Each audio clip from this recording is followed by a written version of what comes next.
गलती तो उस उन लोगों की है, हम जैसे लोगों की है जो भरोसा करके उनके पास चले गए। गलती गुलाम गौस की है, बलियावी की है, या उन सैकड़ों मुस्लिम वर्कर नेताओं की है जो नीतीश कुमार को सेकुलर समझ के उनके साथ हैं। रोड पर सिर्फ उतरना काफी नहीं है, सही तरीके से उतरना जरूरी है। अगर ये मुद्दा मुस्लिम वर्सेस हिंदू हो जाएगा, अगर ये सिर्फ मुसलमानों की लड़ाई बन जाएगी, तो मुसलमानों को उसमें सफलता नहीं मिलेगी। लेकिन जो लोग अपने आप को सेकुलर बताते हैं, अपने आप को गांधी का फॉलोअर बताते हैं, देखिए नीतीश कुमार ये कंबल ओढ़ के घी पीने वाला नेता, मैं पिछले कई दिनों से कह रहा हूं कि अगर ये कानून बना तो इसका सबसे बड़ा गुनाहगार नीतीश कुमार जैसे नेता होंगे, जो अपना कुर्सी बचाने के लिए ये आदमी दूसरी बार मुसलमानों के पीठ में छुरा घोंप रहा है। अभी 4 दूसरी बार बिल्कुल, अगर उन लोगों ने कहा है कि ये चीज मुस्लिम समुदाय के लिए रहेगी और उसको आप चेंज कर रहे हैं, तो चेंज आपको तभी करना चाहिए जब वो समाज उसके लिए राजी हो। ऐसा नहीं कि संविधान में अमेंडमेंट्स नहीं होते हैं, अमेंडमेंट्स हो सकता है। नमस्कार, हमारा नाम है समरीन और आपने देखना शुरू कर दिया है लाइव सिटीज। देखिए, सदन से लेकर सड़क तक वक्फ बोर्ड संशोधन बिल को लेकर खूब हंगामा हुआ, लेकिन आपने देखा कि आखिरकार ये बिल लोकसभा में पेश कर दिया गया है और जन सुराज का स्टैंड क्या है ये भी हमने आपको बताया था। तो आज हम इसी मुद्दे पर सीधी बातचीत करेंगे जन सुराज के सूत्रधार प्रशांत किशोर जी से। सबसे पहले बहुत शुक्रिया बातचीत। धन्यवाद। सबसे पहले तो प्रशांत जी, हम आपसे जानना चाहेंगे कि आप लोगों ने अपना स्टैंड क्लियर कर दिया है और साफ साफ कह दिया है कि हम इसके विरोध में। कारण क्या है? नहीं, विरोध में है ये तो स्पष्ट है। क्यों विरोध में है, वहाँ हम लोग दूसरे दलों के मुकाबले हम लोग का स्टांस डिफरेंट है। हम लोग इसलिए नहीं विरोध में है कि मुस्लिम साथी क्या कह रहे हैं, कि हिंदू साथी क्या कह रहे हैं। हम लोग विरोध में इसलिए हैं कि जब देश आजाद हुआ तो जो बेसिक प्रिंसिपल्स हैं, जो फाउंडिंग फादर्स का जो विजन है, जो उन लोगों ने समाज की जो परिकल्पना की, जिस देश की परिकल्पना की, जो वादे करे अलग अलग वर्गों को, अगर उन वादों के अगेंस्ट कुछ चेंज हो रहा है, कोई बड़ा परिवर्तन लाया जा रहा है, अगर देश के सेकुलर कैरेक्टर को आप चेंज कर रहे हैं, अगर वेलफेयर स्टेट इंडिया है उसको आप चेंज कर रहे हैं, जो फंडामेंटल पिलर्स हैं उसको अगर उसमें छेड़छाड़ हो रही है, तो कहीं ना कहीं जो लोग ये कर रहे हैं या करना चाह रहे हैं, उनको समाज के उन वर्गों से बात करनी चाहिए, उनको कॉन्फिडेंस में लेना चाहिए जो इससे अफेक्टेड हो रहे हैं। तो मेरी समझ से ये आज की पीढ़ी के लिए, हम लोगों के लिए, या जो लोग भी आज देश में राजनीतिक तौर पर सक्रिय हैं या नागरिक भी हैं, ये कहीं ना कहीं इट्स अ बिट्रेयल। बिट्रेल यानी कि धोखा है। धोखा तो धोखा आप कह सकते हैं। धोखा इस नजरिए से है कि जो आपके बाप दादा ने कमिटमेंट करा, जो आपके पुरखों ने कमिटमेंट किया, यानी कि वादा खिलाफी है प्रशांत जी। बिल्कुल बिल्कुल वादा खिलाफी है। क्योंकि अगर उन लोगों ने कहा है कि ये चीज मुस्लिम समुदाय के लिए रहेगी और उसको आप चेंज कर रहे हैं, तो चेंज आपको तभी करना चाहिए जब वो समाज उसके लिए राजी हो। ऐसा नहीं कि संविधान में अमेंडमेंट्स नहीं होते हैं, अमेंडमेंट्स हो सकता है, लेकिन वो तब हो जब लोग उसके लिए तैयार हों। आप मुसलमानों की वक्फ बिल की बात छोड़ दीजिए, आपने देखा किसानों के लिए सरकार ने कानून बनाया, किसानों को स्वीकार्य नहीं था तो सरकार को उसको वापस लेना पड़ा। उसी तरीके से आप जिसके लिए ये कानून ला रहे हैं, जब वो समाज तैयार नहीं है, तो कैसे फिर उसको सही मान लिया जाएगा। दूसरी बात यह है कि कानून जो आज बनाने की जो प्रक्रिया चल रही है, भाजपा का स्टांस तो क्लियर है। उनको तो हर 6 महीने पे कोई ना कोई ऐसा मुद्दा लाना है जिससे हिंदू मुस्लिम वाली जो बात है वो समाज में चलती रहे। देखिए, ऐसा नहीं है कि उनको कोई वक्फ की जमीन में बहुत इंटरेस्ट है। मेरा ऐसा मानना है कि वो वक्फ की जमीन लेना चाहते हैं या उसमें रिफॉर्म लाना चाहते हैं, वो सब सेकेंडरी बात है। मुख्य मुद्दा यह है कि हिंदू मुस्लिम कुछ होता रहे, हिंदुओं के घर में ये बात होती रहे कि भाई मुसलमान क्यों विरोध कर रहा है, ये तो होना ही चाहिए। उनका इंटरेस्ट उसमें है, वो तो बात समझ में आ रही है। लेकिन जो लोग अपने आप को सेकुलर बताते हैं, अपने आप को गांधी का फॉलोअर बताते हैं, देखिए नीतीश कुमार ये कंबल ओढ़ के घी पीने वाला नेता, मैं पिछले कई दिनों से कह रहा हूं कि अगर ये कानून बना तो इसका सबसे बड़ा गुनाहगार नीतीश कुमार जैसे नेता होंगे, जो अपना कुर्सी बचाने के लिए ये आदमी दूसरी बार मुसलमानों के पीठ में छुरा घोंप रहा है। अभी 4 साल, दूसरी बार बिल्कुल, जी। मैं कई बार भोंका है, लेकिन कानून बनाने के नजरिए से सीए एनआरसी में जब मैं दल में था, आपको याद होगा, आपने विरोध किया था।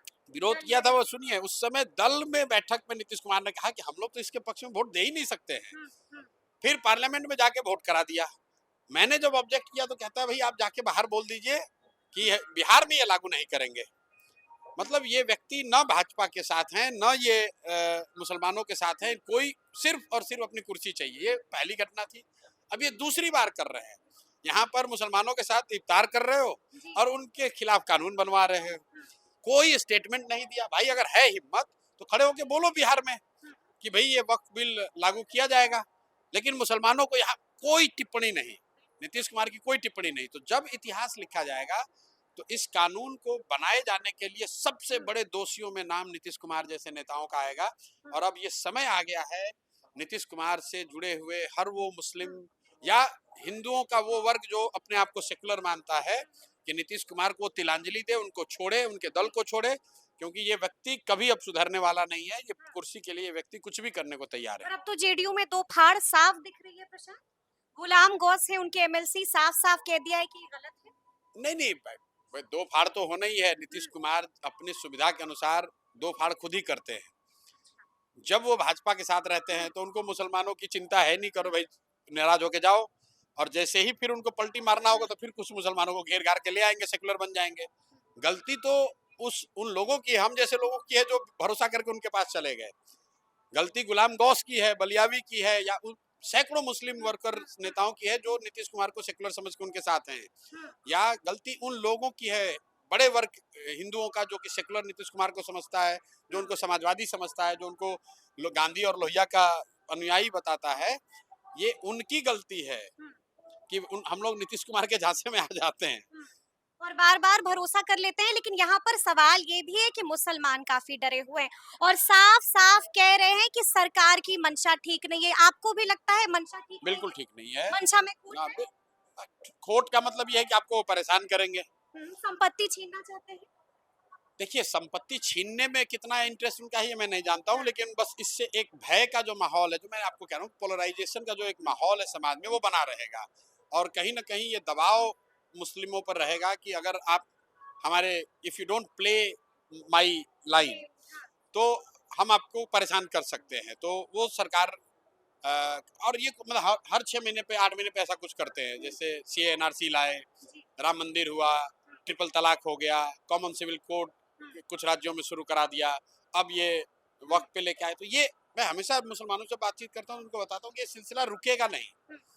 या ऐसा अगर आप समझ रहे हो चलो इतना हो गया अब इसके आगे रुक जाएगा, ऐसा नहीं है। और मुसलमानों, इसीलिए जब जन स्वराज जैसे दल में हम लोग कहते हैं कि जब आप अपने रहनुमाओं की बात करते हैं तो इसको देखो कि क्या तुम्हें ये भाजपा से बचा सकते हैं, क्या तेजस्वी यादव भाजपा से बचा सकते हैं। क्या इसका, इन जितनी घटनाएं मैंने गिनाई, इसमें तेजस्वी यादव कहाँ थे? जिस नीतीश कुमार ने, कि ये नागपुरिया कानून, अरे भाई वो कहने से क्या होता है, जिस नीतीश कुमार ने CA/NRC के पक्ष में वोट दिया, उसी नीतीश कुमार के साथ मिलकर तेजस्वी यादव डिप्टी CM बने, और मुसलमान उनको अपना रहनुमा बना के घूम रहा है, तो उसको धोखा होगा ही होगा। अब जब आप ऐसे लोगों को अपना रहनुमा बनाओगे जिनमें ना समझ है, ना उनमें लड़ाई लड़ने की ताकत है। आज तेजस्वी यादव मुसलमानों के साथ खड़े होकर रोड पर लड़ाई नहीं लड़ सकते। हाँ, बयानबाजी कर लेंगे, 2-4 ट्विटर पे बयान जारी कर देंगे और मुसलमान उसी में खुश होकर उनके साथ हो लेगा। तो मुसलमानों को भी ये सोचने समझने की जरूरत है कि आप जब तक राजनीतिक सलाहियत नहीं पैदा करोगे, अपने बीच, अपने समाज के बीच सही लोगों के साथ आप नहीं जुड़ोगे, तो आपके साथ ये परेशानी होती रहेगी।